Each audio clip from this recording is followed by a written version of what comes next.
కూటమి నేను ఒక్కనే పొలిటీషియన్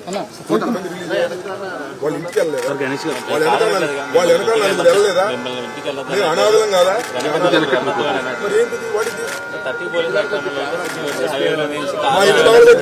మా ఇల్లు పగలబెట్టినప్పుడు 30 యాక్ట్ లేదా? జగన్మోహన్ రెడ్డి ఊళ్ళోకి వస్తే 30 యాక్ట్ ఉంటుంది, మేము బయటకు వెళ్తే 30 యాక్ట్ ఉంటుంది. నా ఇల్లు పగలగొడితే 30 యాక్ట్ ఉండదు అంటే మిమ్మల్ని అడుగుతా అనుకోమండి. పోలీస్ డిపార్ట్మెంట్ అడుగుతున్నా. దగ్గరుండి 100 మంది పోలీసులు దగ్గరుండి నా ఇల్లు పగలగొచ్చారు. ఆ రోజు 30 యాక్ట్ ఏమైంది? ఆ రోజు రూల్స్ ఏమైనాయి? ఇవాళ నేను 18 రోజులు జైల్లో ఉండి బయటకు వెళ్తే నన్ను అడ్డుకుంటారు. నేను అనేది వెనకాల 10 మంది వస్తారు సార్.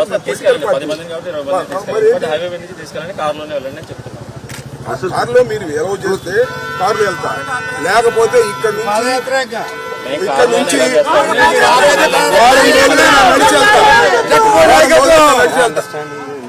ఇదిగోండి సార్, అనవసరంగా ఇష్యూ పెరిగింది.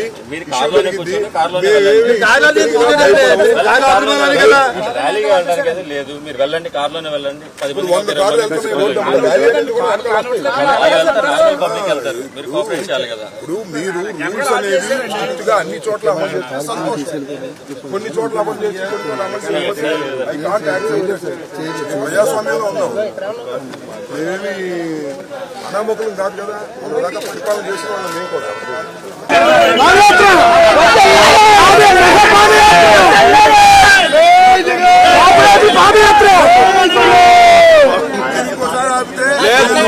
మీడియా ముందు డిక్లేర్ చేసి 10 రోజులు నడిచారు.